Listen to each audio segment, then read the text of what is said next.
So in lecture, we learned about the economic status within a family, which I thought was rather interesting because I never really thought about a hunter gathering society as very complex. Which it's not super complex, but when you really think about how the nutrients move throughout a family, how everyone is responsible, especially after a certain age, for gaining, gathering, and using materials to keep the family up. It's also was interesting to me when you thought about things like how the mother was not only concerned with getting more resources for her children, but she had to make sure that she had enough resources to have more children. And it was also interesting to think about when you have children.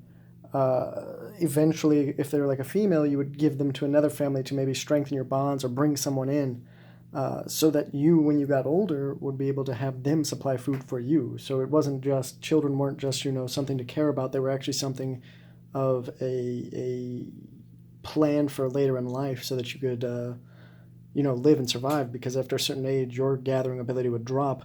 I also thought it was interesting how it wasn't necessarily subdivided by sex. I mean, anyone who could would, right?